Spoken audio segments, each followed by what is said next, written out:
Bear with me here.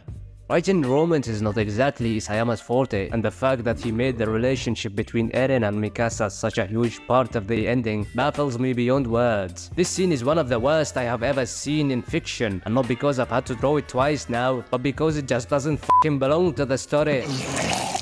Dear Isayama, if you wanna give the audience tonal whiplash and make love an important theme in the ending of Attack on Titan, then at least build up this relationship that you made the focal point of the ending. Their underdeveloped relationship is now somehow a major plot point that drives the story forward.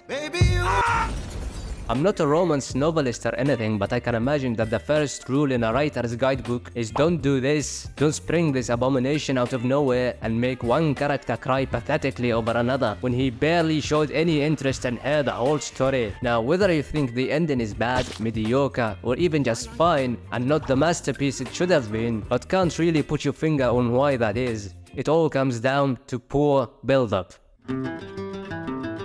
When writing a story, you're supposed to show, not tell, and we certainly haven't been shown shit that would make us believe that Eren cared about his friends enough to doom parody for them.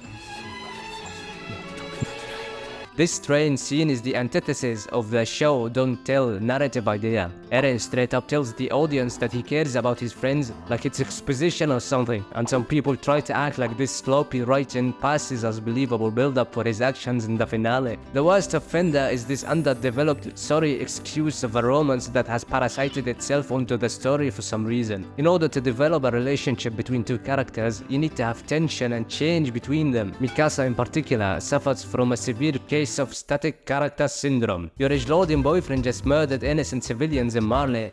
Dynamic stays the same. Your edgelording boyfriend just got your best friend killed while doing it.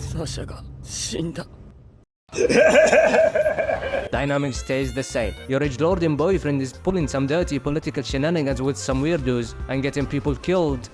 Dynamic stays the same. Your edgelording boyfriend is calling you a slave that he had always hated. Dynamic stays the same. This character has been stripped of all agency and nuance and devolved into a one-dimensional slug that doesn't change or grow. Some might argue that this is the point, that like Ymir, Mikasa is a submissive character with no agency, and the worst part is, you could have easily changed all of that and produced a more compelling character that the audience can believe, like this. Now, suppose that after Eren kills innocent Marleyans in Libero, instead of pulling a sad JoJo face, she's pissed. Really fucking pissed, because there is more to her character than simping over his ass. This gets compounded even further when he gets Sasha killed, so she's even more pissed. She blames him for her death, and a friction develops between the two. This friction only deepens when he pulls his Jaeger's shenanigans and puts her and her friend in danger. The scene where she gets told to fuck off slave peasant would be the final insult. Instead of crying like a puppy, she's finally disillusioned with her childhood friend and decides to make him get his head out of his ass. Naturally, she beats his ass to the ground and leaves him be for now. Eren shows a little emotion by showing some guilt or something that would show us the audience that he actually gives two shits about her and feels bad about hurting his friends, but can't really see any other way. Mikasa struggles with her anger and frustration, and we see her in conflict with herself over this until she finally decides to let go by the end. I do apologize for the headcanon, but there you go. A kinda developed relationship that is more believable and one that you can make an important part of the ending instead of this sorry state of static patheticness. Mikasa gets agency and added layers to her character, and we see Eren struggling with his own emotions regarding her and his friends. It's a little more believable that he cares about them without having to look to the camera and say it. This scene has now more emotional impact than a dog dismaying over his owner leaving the house. Now we can believe that Ymir breaks free from her love to King Fritz when she watches Mikasa let go of her love, and now she isn't bound by love anymore. Whatever the fuck that means? Someone please explain to me. I'm keeping an open mind here. But why the hell do we have a lady who can't let go of her love as the main catalyst behind my political titan war show? I don't know about you, it just doesn't sit right with me. It doesn't fit. What the fuck? If you're gonna go down that road anyway, then have it end with this. She's free now, she's angry, she's not gonna make any more titans. The curse is over. Why do you have to sprinkle that additional nonsense about her having to watch someone else let go of her love? Let it end with the anger she felt, not the acceptance bullshit we got.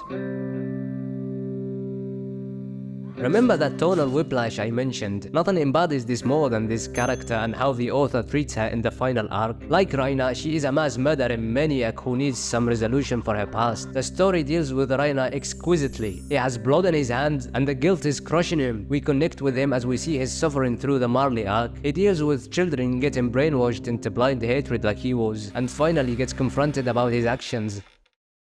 Nope.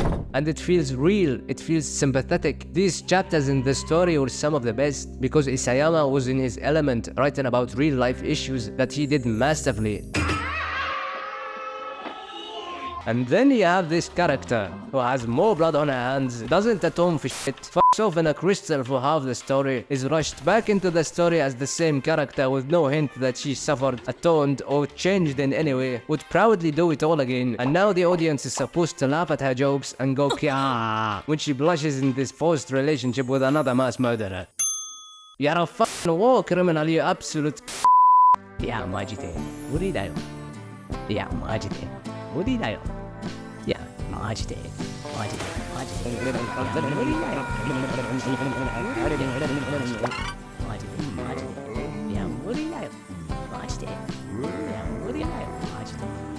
Not even the glorious Eldian Empire is worth sitting through this. Rest in peace, soldier. I understand if you like the ending as it is. In fact, some of the most supportive people on this channel do like the ending.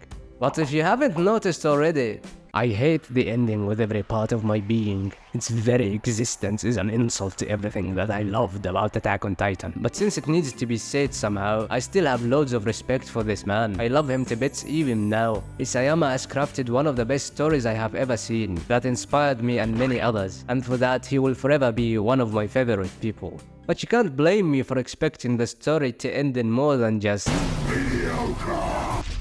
I don't know how long I will be ranting about the ending before I move on to cover other series. I have some rants coming up, so subscribe so you don't miss a thing. Thank you.